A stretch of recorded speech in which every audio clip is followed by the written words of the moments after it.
Someone had called. All right. If you can't be on a camera, guys, just be on camera. I gotta see beautiful faces, or else I don't know who I'm talking to. All right, guys. So we have some amazing new people part of the community right now. I'd love to just give you guys a little second for you guys to actually go in and share a little bit about yourself and what you do. And yeah, I think because also another thing that you guys probably have not really paid attention to, but the top three, like at least one of the main thing that is really valuable about this community is not necessarily the acquisition, it's not the appointment setters, it's not the offers, it's really about who you actually get to meet and the relationships that you'll get to create from this thing, right? So as much as you guys may necessarily, see me, my face on YouTube and, want to connect with me and be like, oh, Serge, blah, blah, blah, I'd love to, whatever, I'd love to connect and learn from you. It's like, I'm like the least important person in this community, right? The combined like knowledge and intelligence and processes and that everyone has, like if you combine like the total thing, that's what really makes this community really valuable, right? Because right now we're how many people? We're 18, 19 people on this call. Depending on where you're at with your business, someone else has dealt with the same thing that you're currently dealing with, right? So if you just stay stuck in your own little like bubble and you only get feedback from Serge or from the client acquisition.io team, just know that you're doing a disservice to your success, right? Because for me, that's one thing that I've realized. And, it's like when I join groups, when I join communities, I'm trying to learn like, hey, what has this person figured out that I haven't figured out yet? Can I learn from this person? Can I learn from this person? We have hundreds of people in this program. So please make sure you leverage everyone else's experience and journey so that you guys can just scale much faster, right? But I'll let who want to go first? We have Marek, we have Nate, we have Andreas, we have Yannick, we have who else? Forgot. But yeah, who want to go first? Just drop a little bit about yourself and yeah. I just had a rant for like 2 minutes before you came, so I can just close it as well because you haven't met me. Yeah. So as you said, my name is Mike. I own with my business partner a marketing agency. We recently launched it actually. We've worked in an agency kind of environment for past 10 years, like collectively. So we basically have experience with everything, like when it comes to marketing. So the delivery we have nailed, pitches we have nailed. What we need help with is acquisition. That's why we're here. So if any of you has questions about marketing and how to run things or the offering, you can just reach out to me. Or if you don't understand channels, you can't figure something out. May it be marketing automation, as I mentioned, paid social, Facebook, Pinterest, Snapchat. When it comes to bottom funnel, Google ads, Bing ads, Apple search ads, just reach out to me and I can help you out or our team. Amazing. Great. So that's us. Yeah, where are you based, by the way? We're global. I mean, global, fucking stupid small, but we are remote, I would say. But I live in Denmark with my business partner. He actually just took a job at Google just to kind of gain leverage on the market and expand the network. I think long term, it's a good strategy for us. So he's going to stay in Google for 12 months, take his shares, and then leave and come back work full time. Nice. Yeah, so we are two business owners. Good. Yeah. Based in Denmark for now. I'm Slovakian originally. Okay. So might move back to Slovakia for a while at some point, but it's still pretty. We're just trying to figure it out. There is a lot that's happening right now. So depending on how things work out, we'll figure it out. Yeah. Dubai is also an option. Yeah, no, 100%. Yeah. I just saw that Michael asked you for your Discord name. What I would suggest that you do, and I probably will suggest it to everyone, if you guys have a specific expertise, I would suggest you guys go in the channel. If it's related to service delivery, fulfillment, then go in the service delivery channel and then share what your expertise are, so that, you know, if maybe someone needs your help or some of their clients need your help, they can come to you, right?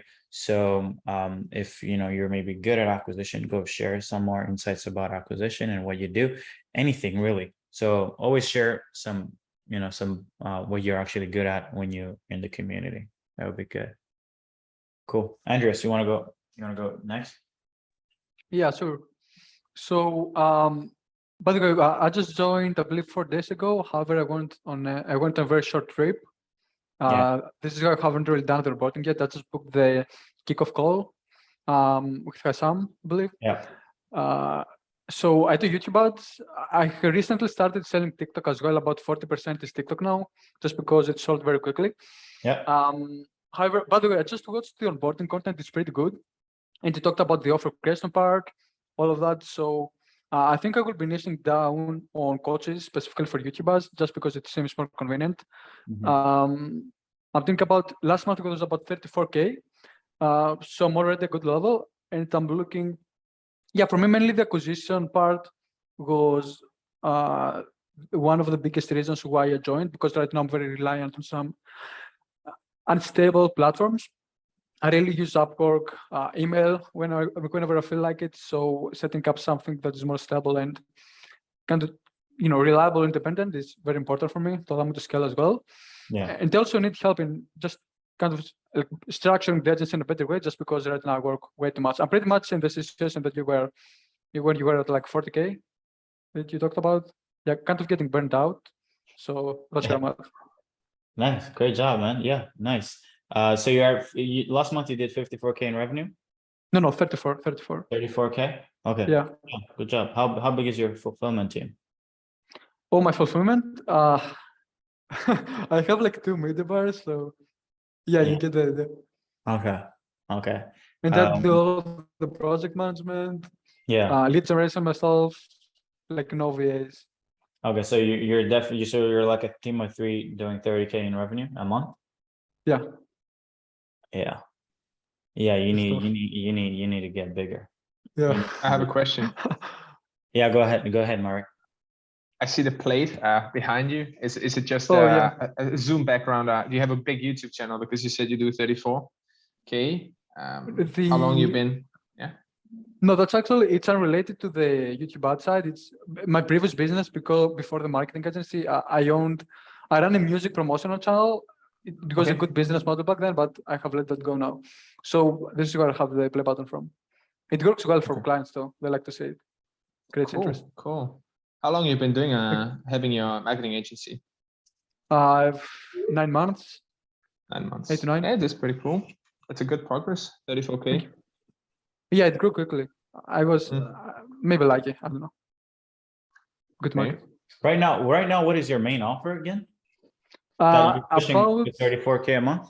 yeah, I would say about it like 65 to 70% of it is YouTube, and the rest is TikTok. But TikTok, I just sold it very easily, but I don't have the processes to really deliver Yeah. properly. It's hard to get results for it as compared to YouTube. And Okay. also way more time like consuming for me. Yeah. Mark, you have another question? Yeah, definitely. Because like, are you focusing mostly on like branding clients, or like what kind of KPIs do you agree with clients on? Because running YouTube, running TikTok, obviously can be hard to prove value. If you know what I'm talking about, with the kind of like these upper funnel channels, these conversion. It's not like the conversion channels like Google, for example, Yeah, where you're just collecting the demand. How do you prove value? Yeah, it's tough. When doing TikTok, I try to pitch it as a top of a funnel type of channel. That way, we initially pitch that we will generate top of the funnel traffic with TikTok, and then I will later on start retargeting maybe on Facebook, see if that works. And so far, it has not worked. I have only made TikTok work for one client. I've had about 5 clients so far. I have made it work for one client in the lead generation side. but those leads, so we actually converted, generated a very good volume of leads, but none of them converted, just because in general, TikTok leads are way less engaged, and it was not cost effective to target on Facebook. So this didn't work either. So yeah, when it comes to KPIs, we keep track of the same metrics that we keep track of for on YouTube. So opt-in percentage, click-through rates, CPAs. I mean, you have to keep track of those, even if you pitch it as the top of the funnel kind of traffic channel. But yeah, honestly, I have the exact same KPI set for both.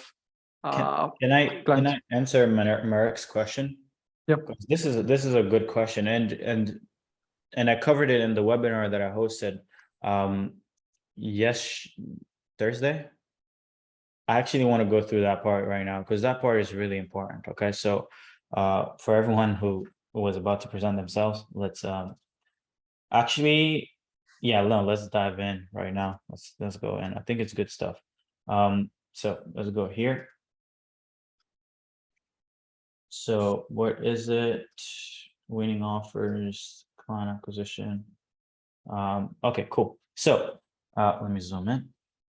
So Marek's question, and maybe Marek, you can correct me, but your question is, why would someone, buy this content offer when it doesn't actually provide any return on investment? Meaning, it's not like I'm spending $100 on ads and getting $300 in sales, right? Or it's not like I'm generating more meetings that you can potentially convert. It's like I'm just getting you more eyeballs, but those eyeballs are not really converting, right?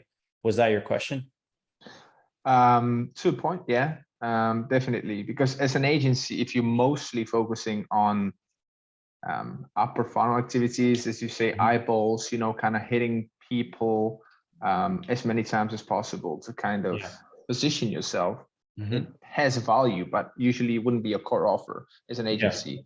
So it's a struggle for every agency to kind of find out how to communicate to client. You can call it branding. Yeah. Like, you put 10K this month, but you fucking see nothing. But you need to wait 6 months. Yeah. Right. Let me answer. Yeah, exactly. Perfect. 100%. It's like, how do you sell something that doesn't actually convert into a return every month, right? How the fuck do you sell that? Well, what I'm about to explain is the fact that selling this kind of service can actually be sold for higher ticket than any fucking service that actually gives you a return. Let me explain this, okay? And let me use an example, right? So the biggest purchase that I've ever made was my car recently. Cost like 100 something grand, right? I saw it at 11 p.m. the night before. I had booked a meeting by 12 p.m. and by 1 p.m. the next day I had already paid for it, right? I've never spend 100 grand in that short of time span, right? But how come people always try to sell me services for 5 grand, 2 grand, and I'm like, yo, fuck that. I ain't gonna pay 2 grand for that shit. Fuck that. What the fuck? I don't want that, right? But then I want a car, and I'm like, okay, yeah, fuck it, I'm done. How much is it? It's 100 grand. Oh yeah, cheap deal. So how can you explain that, right?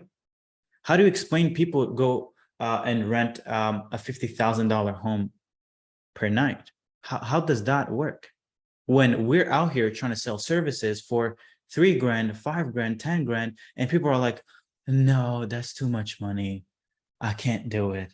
I cannot do it, unfortunately. Can you give me a discount? But then they go out there and the bank is like, hey, for this home, it's $2 million. Do you want it? Yeah, I want it. Can I get a whatever 5% interest rate on the mortgage for 30 years commitment? Yes, please. And guess what? They're happy to go in debt for 2 million over 30 fucking years. Do you know what 30 years of a fucking paying a mortgage, how long that shit is? But guess what? They're actually happy. They're like, I'm a homeowner. I own a house. I can go show it to all my friends. And I don't really care if I have to pay 4 grand a month in mortgage payments, right? Now, let me try to explain this, right? So why would someone pay for a content creation and distribution offer? It could be TikTok, it could be YouTube Shorts, could be anything, right? What I want to do is share with you guys this presentation from a guy called Kunal. He's an Indian guy. I think he's running like an $800 million company, okay? What he said is that gross margins exist when you help a niche jump their social status. Okay. Gross margins disappear when you don't. Okay. What does that mean? That means that when we're born, we're all born at a specific level, right? Social status wise. It could be it's not necessarily just status wise, it could be any certain thing, right? It could be financial level or whatever, right? And there are different levels. So it's 0 to, let's say, 1,000, right? Now, every single product and service that we buy is meant to get us to that 1,000th level, right? So as an example, the car that I bought maybe got me like 100 points. It made me feel good. It made me upgrade into like a certain level of status, right? And maybe going to Harvard, it's maybe 500 points, right? Because the thing is, does Harvard have more knowledge, specific knowledge that is not available online? No. But why would people pay 6 figures a year? I don't even know how much tuition it costs to Harvard, but people would be willing to pay 100 grand every single year just to say that they went to Harvard, okay? But now, try to get your local school, your local university to charge you 100 grand for the same paper that you graduate, that shows that you graduated. They will not be able to promise that value. They will not be able to sell you on it, right? So let me try to show you guys what this guy, what said, try to explain it, right? Let me show you. Logan, do you think you get rewarded for creating almost like an asymmetry to creating an emotional connection versus a different type of value? People pay or people give you time or money where their core motivations are mostly met, or there's a hope for their motivations to be met. Let's take this example of, like, just imagine this. Let's say all of us are on some level of social status in life. Let's say, Shane, you are at level 90, I'm at level 60, somebody is at level 200, and so on and so forth. And let's believe this is true. Now, products and services are also at some levels in life. For example, I would say Louis Vuitton is at level 160, HBS education is at level 200. And let's imagine these things. And let's say fueling your car is at level 30, and so on and so forth. By design, gross margins exist when you allow human beings to jump their social status. And gross margins disappear when you do not help them increase their social status. For example, I will keep moving to a utility service provider as long as they keep offering me lower price, as long as the time required and the effort required is the same. Because the department of your brain that deals with that is the CFO of the brain, who's only looking for cost cuts. But the CMO of your brain is saying that, oh my God, if I crack HBS and I will be able to jump the social status and my income will multiple, and therefore it is okay to spend years, time, money to get a chance to get into Ivy League. And therefore Ivy League can keep increasing the gross margin with no trouble because they promise, or even if they give you hope. Let's give example of Vegas right now. Vegas does not assure you you'll become rich, but the hope lottery, which is a chance of being level 30 jumping to level 200, I'm okay to go all in once in a while. Especially poor people get sucked into that a lot more, because imagine it's like being on a poker table with the smallest stack. The best strategy you feel to be on the table is to go all in all the time. So when we went through pandemic, I believe that the whole world had this amygdala hijack moment where they said, oh my God, I have to really survive and I need to take more risky behavior, because I think the amygdala probably flared up during this time, and therefore risky behavior seems to happen right after crisis, because people just go all in. And I think all of these things, like I was shocked when I got to know that 90-95% of all coins that were traded on all crypto exchanges were not in the top 5, not even the top 10. Because who wants the normal returns?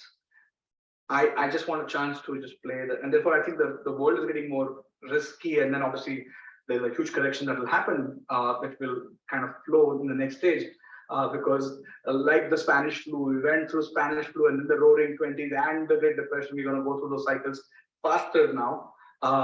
because we are fast forwarding everything. In fact, crisis is almost like a fast forward button to future and accelerates eventualities because we go through that. But coming back to what I was saying is that value, therefore, it is utility and vanity and chance of increasing social status is constantly sucking all the gross margins.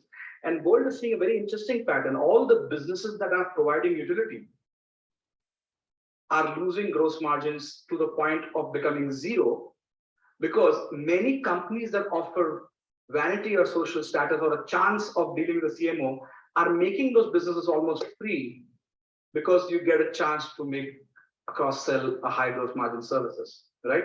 If you look at Amazon, a bulk of their revenue used to be marketplace, but if you see all the avatars of Amazon in different countries, the marketplace revenue was made to be zero.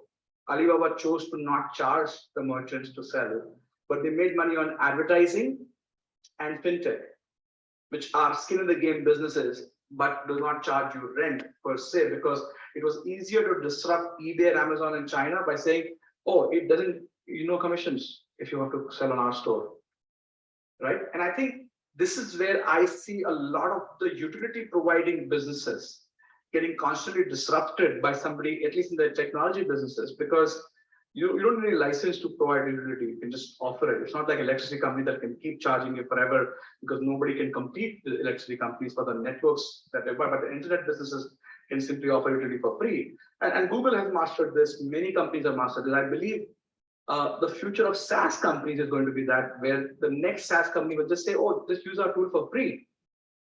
But by the way, we'll charge you and cross-sell you some lending, some loans, some technology, some value-added services, which could disrupt a lot of utility creating businesses. All right, cool. Let me try to explain this even a bit more. Okay.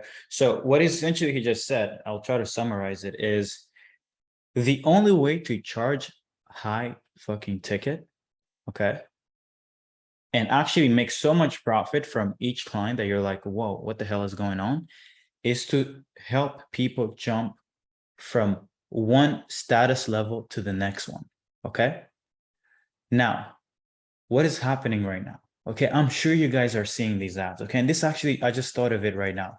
How many can you guys? I just need one person to put in the chat once, like a yes. Okay, if you've seen this. Hey, ecom brand owner, I'll pay you 1,000 to 5K if I can't get your results. Or we'll work for free if you can't hit 50K a month, 100K a month in added revenue. I just want shots of how many people have seen these ads, or even a claim like this. We're 20 people on this call. I want to know how many people have seen these ads. 1, 2, 3, 4, 5, 6. Just 6 people. 7, 8, 9, 10. I'll also comment. Okay, cool, perfect. So more than half of people have seen it. Why do you guys think this is happening? Because any agencies, okay, out there is providing utility, right? It's, I'll do something for you, get you a return, and you can, and then you can pay me for a retainer. You can, you can pay to retain me to keep doing this activity for you, right? Media buying, managing ads, generating meetings, all these things are utility focused businesses. Okay, we're all trying to just trying to solve something for someone else so that they don't have to do it themselves, right? Now, the issue with these type of businesses, which, to be honest, I'm still in one.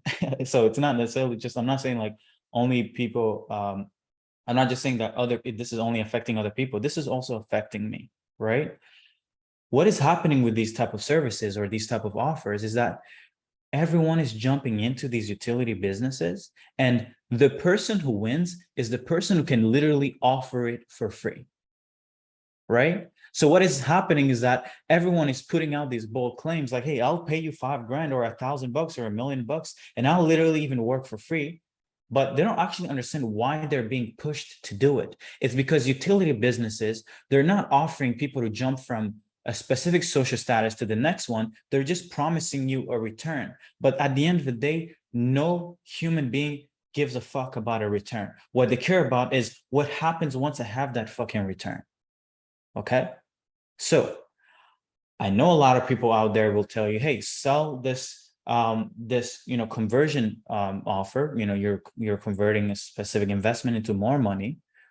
That will for sure, logically, it makes sense that you should push that offer, right? But the best companies, the billion-trillion-dollar companies, Facebook, Instagram, they're not offering you a return on your time invested on the platform. They're offering you more fame, more likes, more comments, more followers. So guess what? I'll even use myself as a thing, as a case study. I'm on Instagram posting stories every fucking day. I'm singing, I'm doing dumb shit. And why am I doing that? I'm not doing it because I expect people to buy from me. No, I do it because maybe I have a specific, feedback loop that has been dialed in where I like when people, maybe, I don't know, maybe see me sing or whatever. Maybe someone's girlfriend will see me sing and they'll be like, oh my God, hey, Serge is cool. But to come back to my point is, guys, this is where the money is at. Gross margins exist when you help a niche jump their social status. Gross margins disappear when you don't. Okay. That's why a $200 million digital marketing agency will charge 30, 50, 100 grand for the same service that you're selling, because they have the social status to be like, hey, just me working with this $200 million company, just me working with Gary Vee, it's worth me paying more, even if the service is the same. Okay. So Gucci, Louis Vuitton, Prada, Rolex, Richard Mille, these guys are selling $500,000, $1 million watches. It's like, bro, nobody buys these watches to tell the time. You can't even tell the time on a Richard Mille. You don't ever even check the time on that thing. But guess what? It pushes people from level 1 or level 100 to having a Richard Mille or a Patek.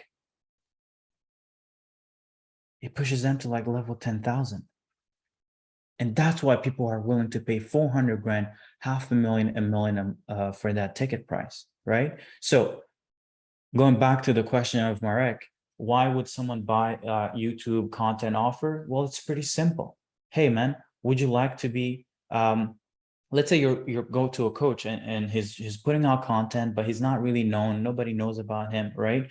Well, you're selling X person, the coach or consultant, in the fitness space to jump to the top 1%, maybe become the Alex Hormozi of his industry by leveraging content machine and leveraging the virality of TikToks, Reels, and Shorts, and the algorithm, right? And to be honest, like let's say last month we did like I think over 200 grand. If I want to divide that by how many hours I work, let's say it would be like 1,500 per hour or 1,300 per hour. Editing my own content and distributing it would be like, for every hour that I spend editing shit and posting content and copy, all that good stuff, is essentially costing me $1,000 or more, right? When I could literally pay Andreas, I don't know, 2-3 grand a month for him to distribute all my content and not only deliver me more eyeballs, but like thousands and thousands of views per reel or content. And it will get me feeling like I'm actually going up a level in the social status thing. So I'll keep paying him as long as I keep getting more eyeballs, more followers, more engagement, because people engaging with me is sometimes even more valuable than me seeing a lot more money in the bank account. Okay. So building a personal brand, building a brand itself is the highest ROI thing that you can offer to a human being. That's it. So, and this is literally what I'm trying to do with client acquisition.io. I don't want to be selling VAs. That's not what we're doing here at all. I don't want to be selling offers. That's not what I'm doing here. I'm creating the only community where people pay, the kind of money that you guys have paid to join to scale their businesses. I mean, find me any other influencer out there who's at the scale that I'm at, who's selling the same packages that I'm selling. They're not, because I'm not trying to compete at $2,000 a month. I'm not trying to compete with guys. No, I'm trying to create something different. I'm trying to create a community of people who are so committed that they're willing to spend 10, 15 grand to scale or to start and scale their agencies, their consulting businesses. And I just wanted that. I want it to be expensive as fuck. And I want it to be like, hey, I spent a whole bunch of fucking money to be in here. And that's something that everyone here should be proud of. That kind of fucking thing. Okay.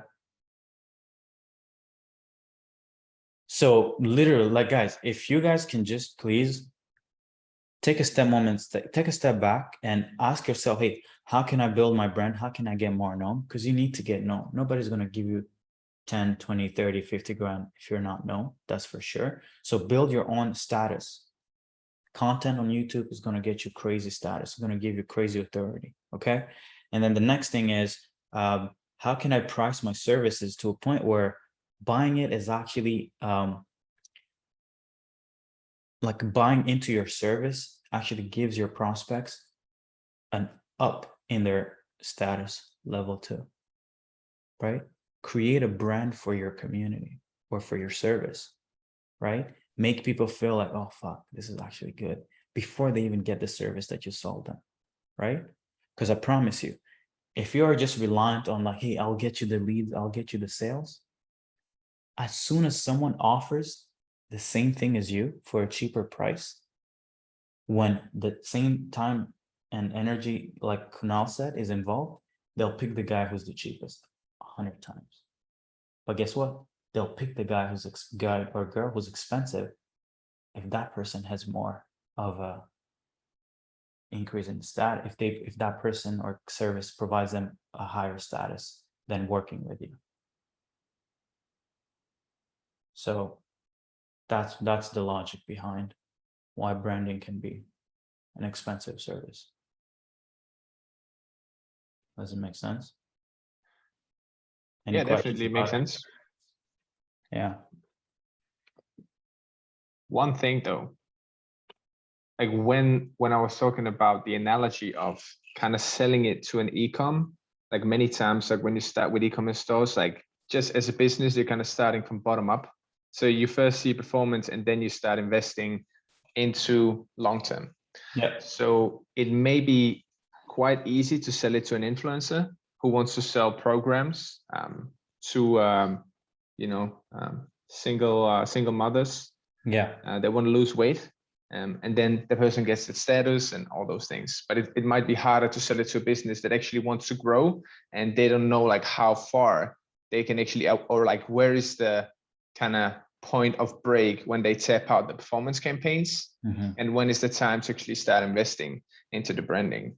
So like just as advice, because I've done so many pitches and I had so much pushback regarding this, and it's incredibly hard when you scale a client to 3-5 million euros a month in revenue, and then they start like, and then you say like, hey guys, like we need to start doing branding, otherwise we fucked. Like we can't push anymore anywhere, like we've done it for past 2 years.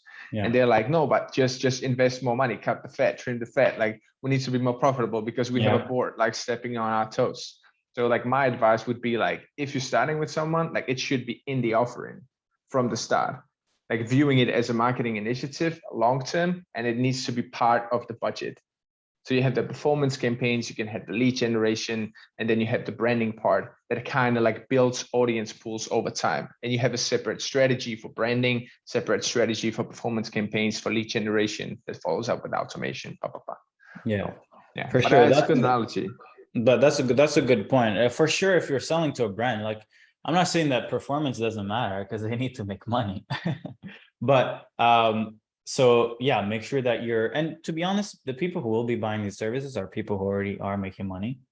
So so like, yeah, you would sell this to people who are making money and who are who are just looking for that notoriety, or who just looking to get more known, and who just looking to be bigger in the space. So yeah. And I think for sure, this is also another point that you just mentioned. A lot of people are already making money at high scale, just think that getting to that next level just means spending more money, hiring more people. So if you actually want to sell these services, you kind of like have to frame how they think about, you need to frame their thinking. You can't just go to them and be like, hey, I'll get you more eyeballs or more people liking your brand. No, it's like, you literally have to walk them through the same thing that I have just walked you through. It's like, hey, there are different levels of status in life. We're all looking to scale there, right? But you wouldn't use that example in, like that I just shared. But instead, what you would do is try to explain to them that, like, hey, the reason why Nike is Nike is not because they're spending $1 billion on advertising every month. Is because they're getting people who the population would like to be like, who the population aspire to be.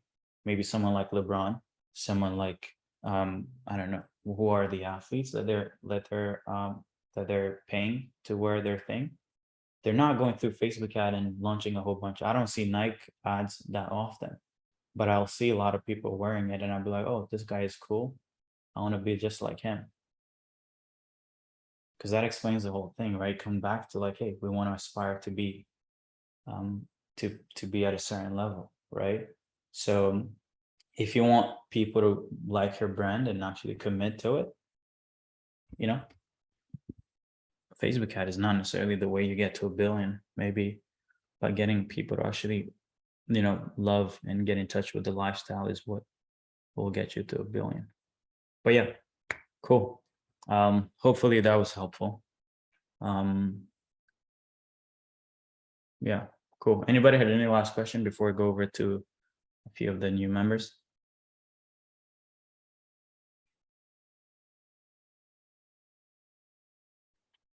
Right, cool. Nate, you want to share a little bit about yourself? Can you hear me? Yeah, can hear you. Okay. I've been having lots of microphone troubles. So my name's Nate. I'm from Ontario, Canada, and right now I'm making about $0 a month. Yeah. So just starting. I tried to do just basically stole a couple courses on building a social media marketing agency, and tried to build an Instagram agency, did some outreach, and I was finding not a lot of people were responding. And then I read Alex Hormozzi's book, $100 Million Offers, and I had like a mindset shift and did some research into basically what kind of offer I should sell. And I found TikTok was pretty hot. Yeah. And I had the problem of kind of not having any sort of authority, kind of like what you were just talking about now, right? So it's hard for me to sell anything. Yeah. And I saw basically your program when I was trying to figure out my offer, and saw that you guys were offering white labeling and seeing all the infrastructure and stuff like that. And I thought that would help me a lot if I was able to basically leverage other people's previous results and stuff like that when I was trying to sell my offer. Mhm. So joined the program last week, and tomorrow I'll have a call with Regs about the outreach and stuff like that. So that's where I'm at right Nice. now. Yeah, man, great job on making that, the decision to join. Definitely was probably a hard decision to make. But Yeah. yeah, I think everything goes up from here. Yeah. Congrats, by the way. I mean, for me personally, like when members like you join in your current situation, I'm like, fuck yeah. Because I myself never did this kind of investment when I was getting started. It took me, I invested in my first high ticket program probably when I was already making like multiple 5 figures a month, So it takes courage to actually make this kind of investment. So, props to you. Yeah, I just figured like with fulfilling the offer for TikTok, like you have to organize all this stuff with different creators Yeah. and you have to, obviously you're competing against other people who already have results and have case studies and stuff like that. And I thought, well, the offer's hot, it's good right now, but it's going to take way too fucking long to figure out operation. just try and build up like a portfolio and build up the kind of infrastructure by myself. Yeah. It was going to take too long. It's going to Yeah. take too long. So I figured 100%. just like get the resources and then try my best to get everything Okay. done quick because I kind of need to right now. Yeah, you got to. There's no, it's not like, no, man, but I mean, for sure. I mean, now your back is against the wall. So like it's success or success. It's not like you have any other option, you know? No. But so yeah, so you better not miss any of these calls.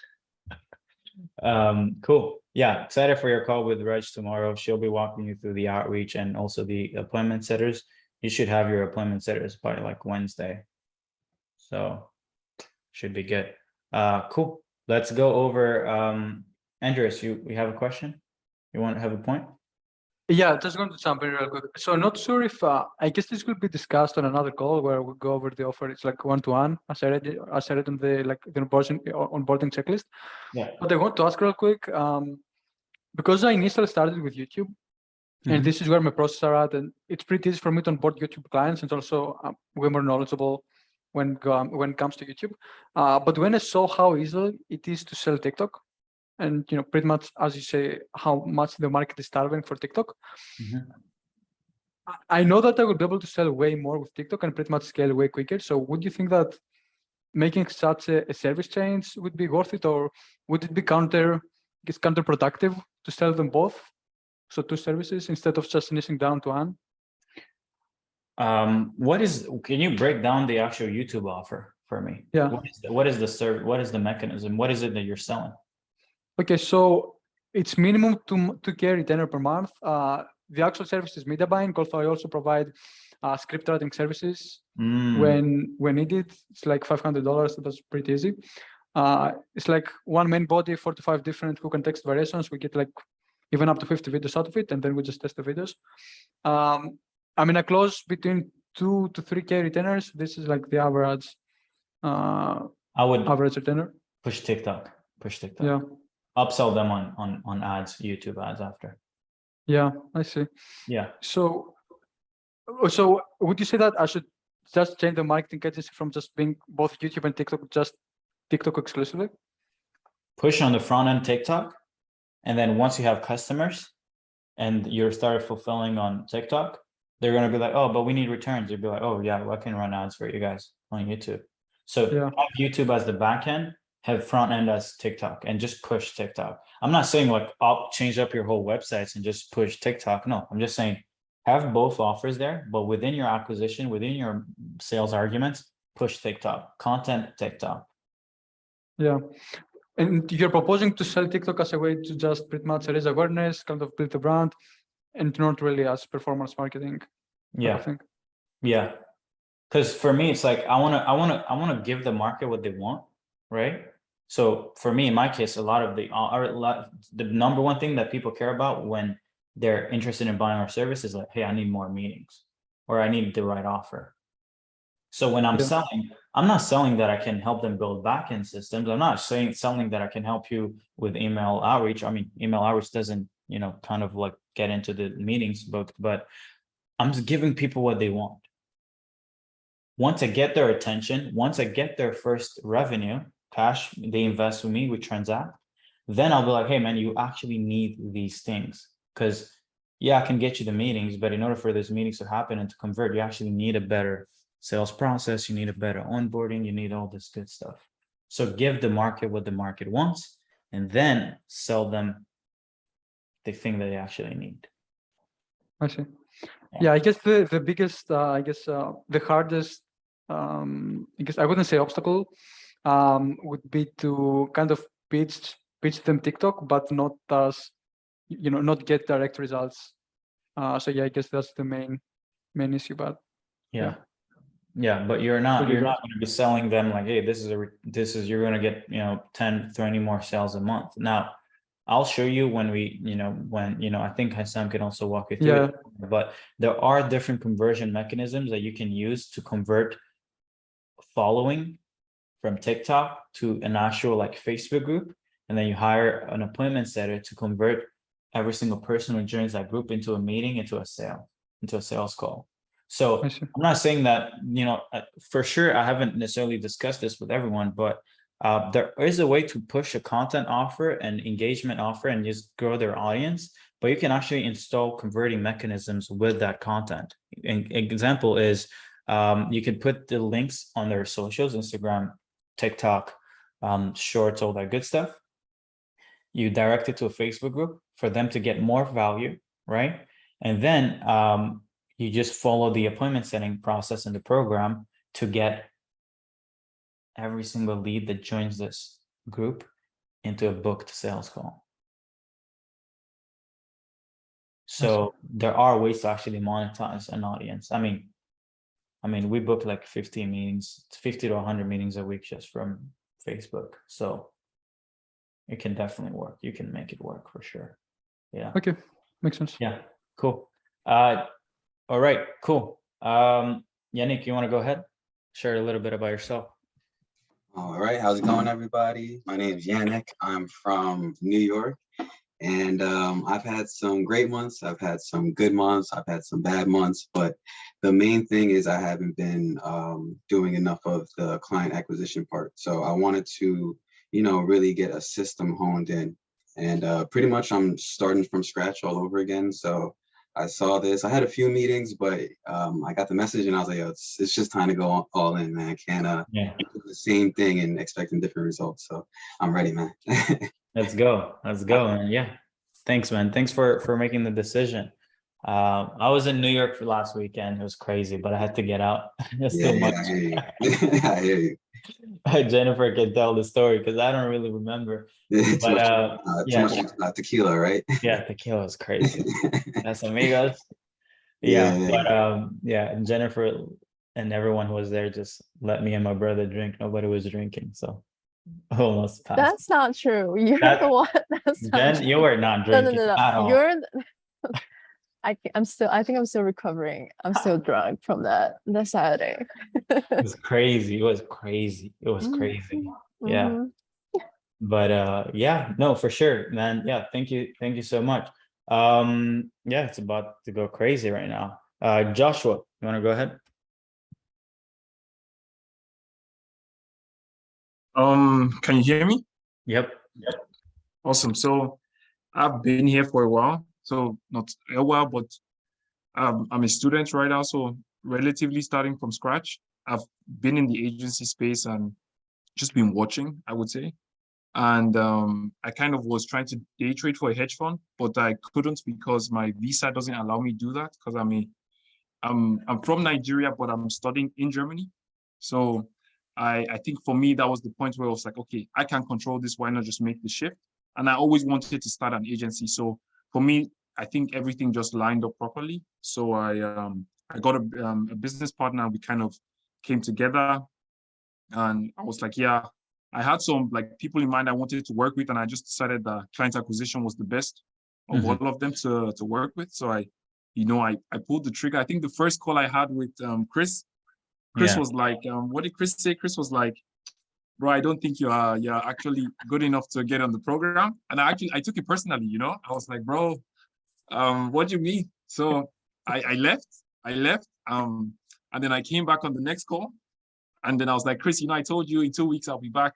So I didn't have the money to pay, obviously, but like, I found a way to make it happen because I think I'm just like that. And then I came the second time and then Chris was like, okay. Like I messed with that. So that was good. And then we kind of built a friendship over that. And then I talk to Hassam all the time. And I'm currently in the stage of getting VAs. So I had 2 meetings with our VAs today. And we are most likely going to like start a outbound campaign on Instagram and Facebook on Wednesday. So Okay. they have the call with Reg, like not with Reg, but The I don't think sharing it's with Reg. session. Actually, the first session with Reg, and then from there we'll probably start our outbound on Instagram and Facebook. But it's good. Like I'm chilling right now. I'm just trying to stay focused because, yeah, like you said, it's just doing the work. Especially because I don't know, there's a lot going on right now. My brother fell super sick, so it's easy to find reasons to make excuses. But I think the most important thing is just getting the work done. So Yeah. I'm definitely glad to be here. 100%. Yeah, man. Thank you. Yeah. I almost, you know, I might tell Chris to never take a call again because it was pushing people out. I was like, come on, man. Yo, what?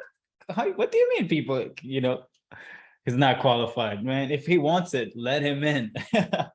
Let him figure out a way to get capital. And guys, the way, to be honest, for me, I've stopped thinking of people like qualified or not qualified based on how much money they have, because, you know, how many people go in debt to go to school in the States or any place? Everyone, right? So it's like, figure out a way to fucking get a loan to get in the program. I don't really care what you need to do. Go sell a car, go do something, right? So it's like, everyone has a way to buy your services. There is nothing that people cannot buy, right? So if you guys get prospects, especially, I see a lot of people who are like, oh, this brand is not doing 50K, 100K a month, so I can't sell them something. I'm like, are you serious? Joshua, how much money did you spend to get in here? Like we paid the full just one time 9K, like Perfect. But I work in 9K? euros, so I don't know how much it is. Yeah. Like I'm thinking in euros, but exactly the full one time everything at once we paid that. Perfect. But before you got on a call with Chris, did you have that capital, or when you No. first got on okay, cool. Perfect. So anyone here who gets on a sales call with the prospects who's doing 10K, 20K, 30K, 50K a month, and you're like, oh, I can't help them because they don't have a budget for ads. I'm like, are you serious? Josh just spent 9K with his partner and he was broke. So what excuse do you have from not selling a prospect who's making multiple six figures a year? You are choosing to let prospects slip out of your hand. Every person needs something to buy. They got money. You just got to give them something that they want. Okay. So if you have people in your pipeline, sell them consulting thing, you know, just set up a few, you know, set up their backend for UGC creators, set up their hiring system for UGC creators, sell something, make cash. Okay. But yeah, that's that. All right. Jason, I think you're the last one on this call who's new. So want to share a little bit about yourself? Of course, thanks, Serge. And you have to excuse me, guys. I'm kind of losing my voice. Over the weekend, I went out with my girlfriend. So yeah, about me. I just dropped out of school 4 months ago, so I'm like 100% all in on this agency thing. Right now, I'm running. Well, I was running a lead generation agency for property managers, but I realized I don't want to work with, you know, these old ass property managers. They don't know anything about marketing, and you know they're really boring to work with. So I was trying to build an e-commerce agency. My background's really in dropshipping, so I love e-commerce, and I was trying to figure out, you know, what's the best service to offer. Came across Serge's content and I was like, holy shit, like this is so good. And yeah, like Serge said, I had no money in the bank, right? So I sold half my ETH at a huge loss, very painful. I retired, I withdrew from my Roth IRA, you know, 10% early withdrawal penalty, also very painful. And then I put the rest of my credit card. But I'm really excited to be here. You know, trusting you 100%. I'm ready to go all in. My girlfriend is actually leaving for Hawaii next week. So I'm planning to just show up myself in my room, just work every single day, you know, 12 hours a day, 7 days a week, and just make this thing happen. Let's go. Yeah, man. Yeah. Sell that fucking crypto, man. Just put it in some attention, put it in some appointment setters, man. Invest in your business. Guys, like there's so much money to be made in business. Like, you know, crypto is great, but like there's nothing like a cash flowing business, man. There's nothing like selling something that people want, you know? So thank you, Jason, for, you know, investing and for making the decision. So I appreciate you all, everyone. All right, cool. So before I go over a few things, anyone had any questions? Because I'd love to answer some of your questions.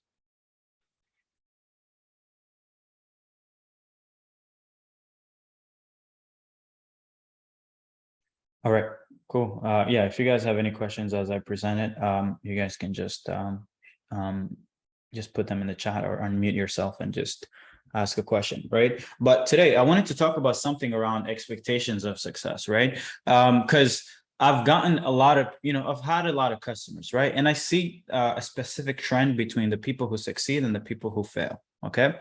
And the thing is, there are really the people who fail in our community or really in life in general are people who, one, they have high expectations of what they should be achieving, okay?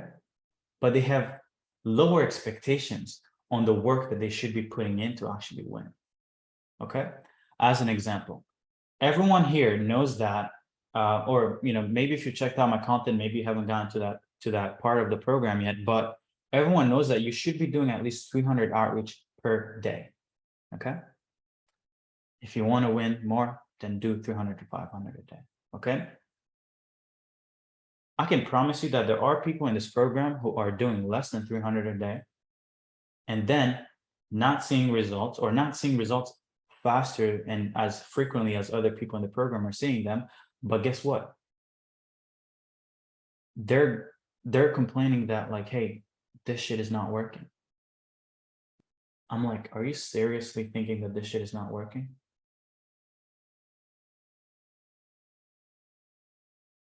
We have Corbin who just launched his offer. He's doing 300, I think 450. He has 3 VAs. He's doing 100 new outreach per day with 50 follow-ups a day.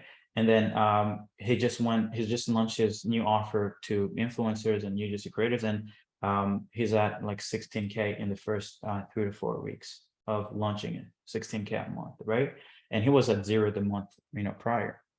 We have Justin who just went from 30K to 52K a month in a month, and he has a growth team, and they're doing like hundreds and hundreds of DMs a day, right? I can even use my own example. I have currently 5 growth specialists. We're doing 100 outreach per day with like 50, 60 follow-ups a day, so that's like almost 700 DMs a day, and we're booking almost 70 meetings a week, right? So when you have high expectations on what you deserve, but you have less expectations on the work that you should be fucking doing every day, that's essentially being delusional, because you want a specific life, but you're not willing to do the actions that actually create the life that you want. So for me, I'd ask myself, hey, what the hell is going on? And when I quit my job, it really was this thinking. It's like, hey, I want to be making 30K a month, but I'm settling for a 30K a year job. Something wasn't adding up. Right? And I decided to actually go all in and quit this fucking stupid 30K a year job because it was actually fucking costing me fucking freedom, right? So, but the funny thing is that even when you do start doing 300 outreach, 400 outreach a day, you're not entitled to success either. That's the fucking surprising thing. You can go a week, a month, 2 months, and you did the right things, and you're still not seeing success. Why? Nobody knows why. But does that mean that you should stop? Fuck no. Because if you stop, then you've wasted all the fucking investments you've done up until now. So for me, I've literally stopped looking at like the returns on my activity, because I know what creates $1,000. I know what creates $5,000. I know what creates $10,000. And I know what creates 100K a month. I know what creates 200K a month. I probably know what it takes to do $1 million a month, right?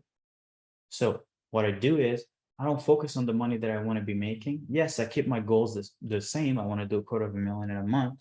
But when it comes to my activity, guys, I cannot tell you how pissed I get when my team is not doing the daily fucking work. I literally get anxiety. I'd rather not, I'll never be like, oh, we didn't make money.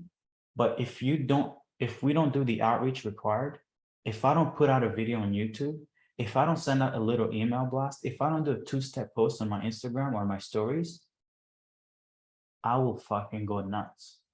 Because I understand that these are the activities that creates the fucking wealth, guys. The money does not come out of thin air. It comes from activity. It comes from like pushing out energy into the world, right?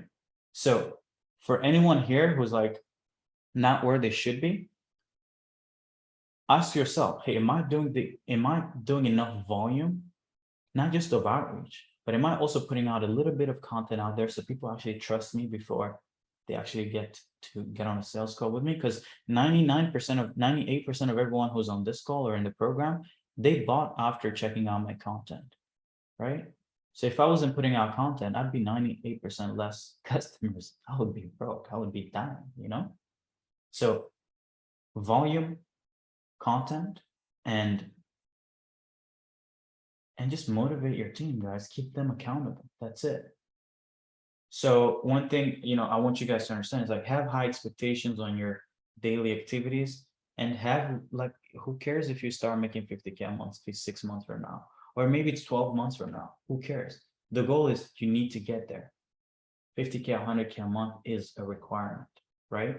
But when that happens, should not be an issue to you. What should be an issue is you get at the end of the week and you only did 200 outreach in a week. I'll be like, what the hell is going on, right? And I was listening to Taylor Welch's Daily Mind Medicine. I recommend you guys check it out. But he was also saying something that was pretty important, which is, you know, you gotta let, you know, the ground, you gotta, like, I don't know what it's called, but it's like, 1 second, let me check it out. But he said something that's pretty important. At least it spoke to me, because it's I'm always pushing for more. It's like every month I want to make more money. But I've realized, like, yo, what the hell is going on? It's like, if I keep growing at this rate, I will literally go out of business 2 years from now. Because you guys have probably seen this trend where you see a lot of people, you start hearing about them, they're everywhere online, blah, blah, blah. And then 3 years later, you're like, yo, what did happen to this guy or this girl, right? The reason why most people see high growth and then die out, right? There's actually this concept from, I forgot the book, what it's called, but it's the guy who wrote Good to Great. He was saying that the faster you grow a company, that's also the faster the company dies out, right? So if it takes you 3 years to hit 10 million a month or 10 million a year, and let's say that's your peak, it will actually take you 3 years to go from 10 million to 0. Why is that? Because high growth creates issues, right? High growth means you're actually fucking up your customers. Because the only person who's actually winning is you. It's not your fucking customers. Because it makes sense, right? So let's say, yeah, exactly. That's why I'm like, hey guys, we need to chill here, right? And it was gonna bring me to the point where, like, you know, letting the ground settle, right? Because, and I've had this insight, right? I've had this in my mind, right? It's like, if I keep wanting to make sales, more customers, of course, Serge is gonna get rich for sure. But members of this program are not, right? Which is why, if you guys see in the last month, like we've started pushing out more offers on the back end, because it's like, I want this thing to just be literally a done for you community. Like, I just don't want it to just be, oh, I'll sell you a program, I'll get you a few appointment setters, I'll do this. No. I want literally every single issues to be solved, right? And bringing back to the point from Taylor Welch, it's like, sometimes you have to go from 0 to 10K and maybe spend 2 months at 10K a month. Maintain that level for 2 months, right? And then go to 20K a month. Once you're at 20K a month, let the ground settle for, I don't know, another 60 days. Hit that 20K a month consistently, and then go to 50K. When you hit that 50K a month, maintain that level, because even maintaining something takes effort, right? And then once you're 100K, so for me, it's like in the next, I still feel like I want to push a little bit, guys. So I want to grow a little more, because I just want to fucking prove myself something. But I'll get to a point where I'm like, hey guys, for the next 6 months, we're just going to want to maintain here. We don't want to grow more. We don't want anything. I just want to maintain here, and let's just lock in the current level where we're at. Okay? Because I promise you guys, if you're just looking for, hey, let me more customers, and then yeah, you've gotten rich and you've made more money in 3 months than you've ever made in a year. Well, just know that if you don't fucking fix and let the ground settle and actually take care of your customers, you will go back to zero. I promise you that. So it's business is not just acquisition. That's why most people who are good at acquisition are actually broke. Do you know how many people reach out to me? They're like, hey, Serge, I can help you make more money. I can do this. Well, it's like, okay, well, why aren't you making money if you can help me achieve this level? Right? You need to develop like a lot more skills, especially in operation, make sure you're giving your customers a good experience. Make sure you're gathering feedback. Hey, what are you guys struggling with? Oh, okay, email. Oh shit, these people are winning with the service. Let me get it to all our customers, right? And yeah, so that's really one thing for me. I've been I definitely keep in back of my mind. It's like I don't necessarily want to grow so fast that it's actually it ends up impeding on the like how long I can sustain success. Because the goal is not to win for a year. The goal is not to make $1 million. The goal is to make millions of dollars consistently for the next 50 years. Then, and then that's how you take care of people. Because business, you can be a superstar today, but be a nobody the day after. So, I want you guys to keep your expectations high on the acquisition, less on how much money you're making every month. And then when you actually start winning, actually take a step back and understand, hey, what could go wrong right now? Because yes, I'm winning right now. You as the business owner will be winning in this program, but you will get to a point where you actually need to push out a little bit of winning so that you can actually take care of the people who actually paid you to win, right? So yeah, that's pretty much it. Let me know if you guys have any questions. Yeah.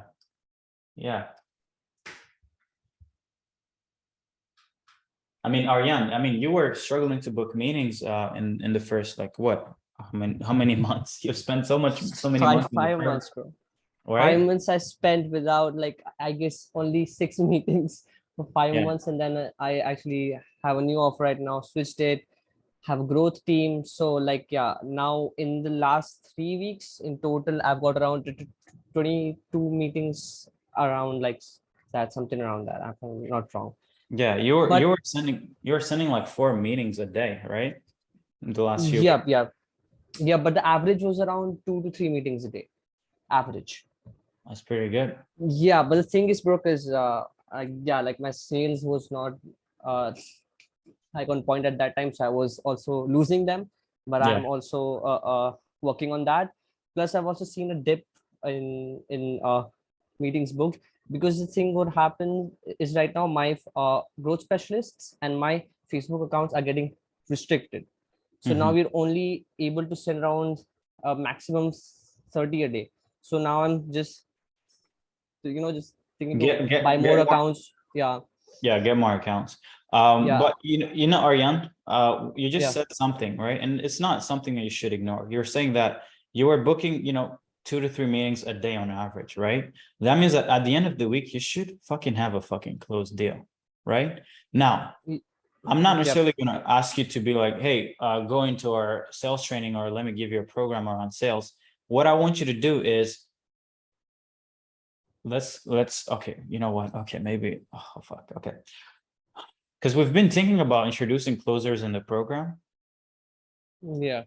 But operationally it's gonna be okay, but because man, you're booking fucking meetings, so it's, if you're not making money, then it's an issue, right? So I'm gonna give you an advice on what you should do, but I'm actually gonna figure out a way to solve this for you. But delegate sales as soon as possible, like today. I mean, I know you're in India, so it's probably late, but tomorrow, the only focus for tomorrow should be to get someone to sell for you. That's it. Like, don't do anything else. You've sold for meetings booked. What I want you to do is get a closer. Maybe you don't even need a closer. Maybe you reach out to someone in the community who would love to sell for you, and you just give them 15-20% of the closed deal. Actually, can you put a message in the community, please?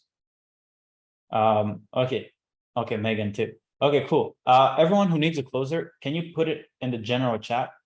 Because we can solve this for you guys.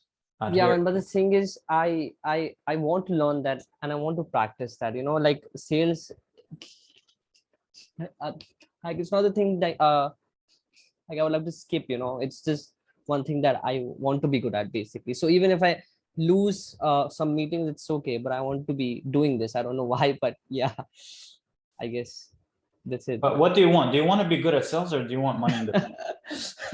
Yep, I know that. Yeah, definitely money in the bank, but yeah, Cool. also want to Yeah, but you can learn sales in your own time. Okay, you don't need. Yeah, man. Because if you're not making sales, and you want to focus on becoming good at sales, I'm not saying it's a bad thing. I'm just saying that like the priority here is to put money in the bank, because once you have a bunch of cash and capital in the bank, you can pay someone to spend 30 days, 30 hours a week just to teach you sales. I'll get, you know what? Let's get you a closer. Let's get you some fucking money in the bank. And I'll spend 5 hours a week with you just training you on sales. Just pay me. Okay. But the point I'm trying to make is keep the main thing the main thing. A lot of people are literally confused on what actually matters in business. What matters in business is putting out an offer, getting people on sales calls, collecting the revenue, exchanging for the revenue services, and keep doing that. I don't care about being a good operator. I don't care about being a good communicator. I don't care about being good at client acquisition. What I care about is I don't want to fucking have to worry about money every single day. Now, could I become the best at everything and do it myself? Totally. I could have sold everyone on this program, right? But did I do it? Fuck no. Because my main thing is not becoming good at sales. My main thing is making a whole bunch of fucking money so I can take care of myself, take care of the people that I love, and help you guys solve your problems. So keep the main thing the main thing. Get clear on what your life and what you want out of this business. You don't want to be good at sales. Maybe some guy on YouTube has said, oh, you need to develop some good skills. No. Jeff Bezos is not packing his fucking boxes. He doesn't probably know how to drive. He doesn't even know how to scan a code on a package. Could he become good at it? Yes. But do you think he makes $1 billion a day by becoming good at everything? No, he delegates the shit out of everything.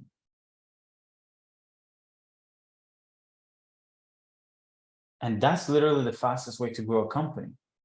The fastest way to grow a company is hire people who can produce the revenue that you want to be doing, right? Yeah, that's So right. I just wanted to add, like, I feel Yeah. like the thing that keeps on coming up, especially with this whole closing. It seems like most of the people who are having sales or closing problems are the people who are doing TikTok or are most likely doing TikTok white label, right? Because it's like the hardest thing to sell is something that's not yours, if you get what I mean. I think maybe it'll be something to think about, because maybe it's like a lack of understanding of the thing. Yeah, I don't know.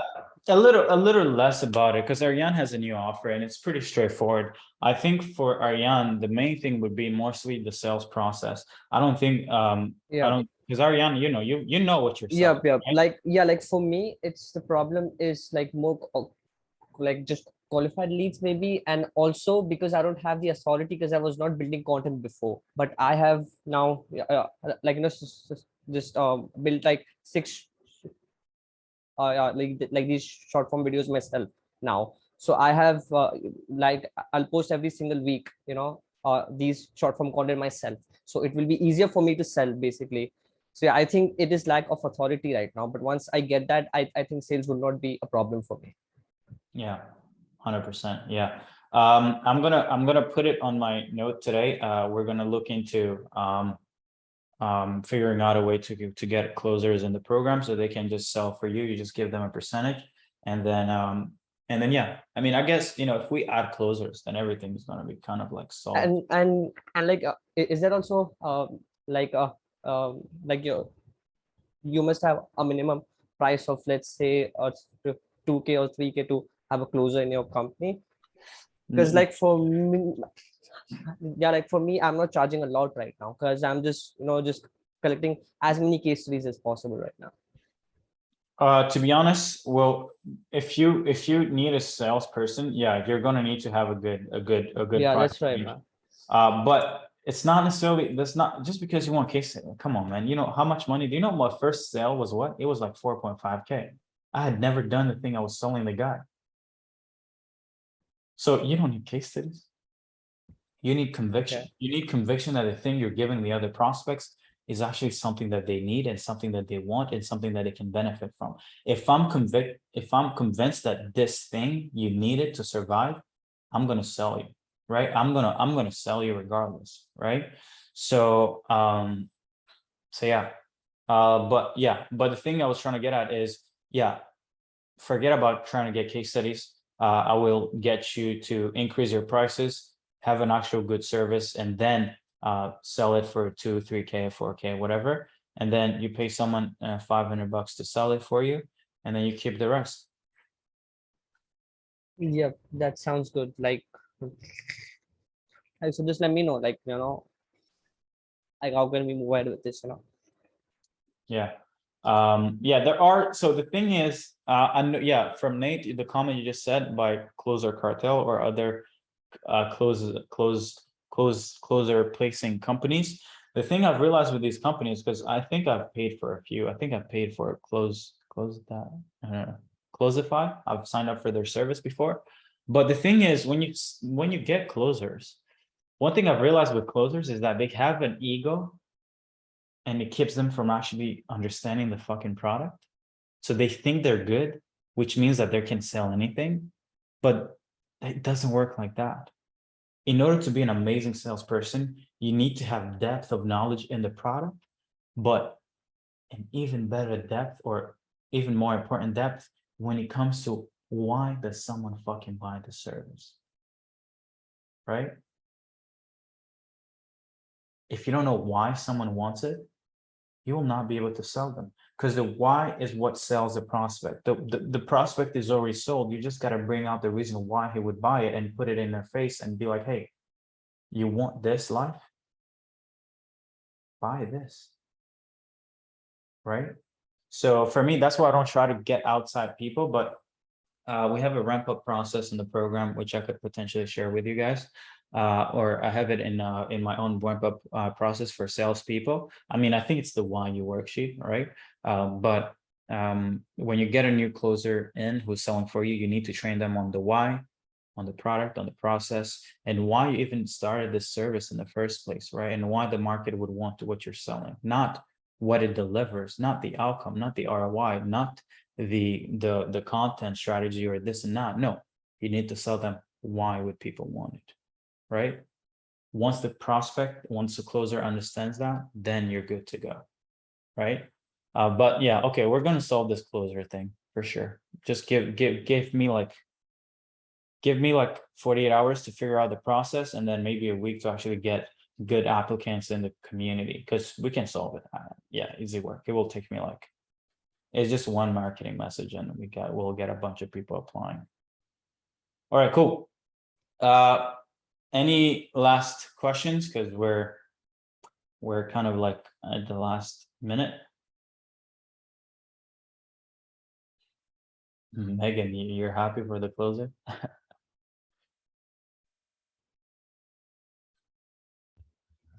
I'm having trouble deciding on a partner for the white labeling for TikTok. White label? Who here is working with a white label partner right now? Yeah, Brandon, who are you working with? I'm with Chubba. Okay. Chaba is good. Who else has been good lately? Koopa. Yeah, Koopa is good. And potentially Ashley. So hit them up. Is it an issue that they haven't necessarily responded yet, or are you just signing? It's just like when I signed the NDAs and went to look through the work, there wasn't really a lot to go off of based on that. 1 second. Somebody's calling me. Yeah, so what I would suggest is go into the program, right? This is where you're gonna get more feel as to who's the best partner, right? Go into the program and then go into the, let me show you. Go into the $500,000, go into the TikTok agency. Go into the, no, actually, no, don't go into the content here. Go into the support calls. Go into the TikTok one here. Oops, let me close these. Sales training, managing appointment setting, service delivery calls. Okay, go check out these support calls. Just walk through them. You'll have Chaba presenting, you'll have Koopa presenting, and then you'll get a feel of like their expertise, what they're talking about, and then you'll get to know like who to work with.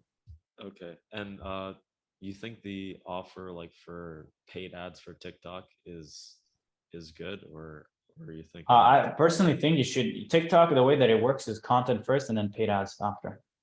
So it's like you can't just, I don't think offering TikTok ads is the best route to take, just TikTok, because it's content first platform. So you need Right. to be able to fulfill on the content too. Right. Okay, So so then maybe I should switch up what I was planning on offering. yeah, combine both. Yeah. Okay. Yeah. Okay. Because I spoke to some of them and they're telling me like the one that's selling right now is the content creation. Right. It's a banger and it's fucking Yeah. easy to fulfill. Okay, so maybe I'll switch it up. Yeah. Have you had your call with Haisam yet? Haisam, did you guys Uh, get a call? I did. Okay. I did. It helped me create an offer for paid ads, Yeah. which is what I was planning on doing. But now after talking to some of these agencies, I was thinking maybe switching up to content Yeah. creation. Content, and you can push some converting mechanism. I'll walk you through it when I can even get Haisam to even walk you through it. Haisam, the Leilani thing offer that I did. Yeah, would be good. Yeah, cool. Yeah, I'll show you a little thing, a little video. Should be good. Yeah, guys. All right, cool. Ariane, you had one last question. Serge, can I send you a link video of offer pricing to review and analyze how we can increase the price? Yeah, please. Yeah, send it to me.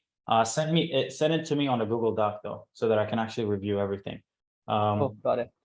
And then yeah, guys, thank you. So okay, I guess I'll try to figure out this closer process, and then yeah, guys, it's Monday. Like we have one new week to get after it. So let's get after it. 15 days until Spain for those who will be able to join us in Spain. I'm excited to meet you guys. Yeah, guys, let's fucking kill it. Thank you guys so much, and let's get to work. Bye-bye.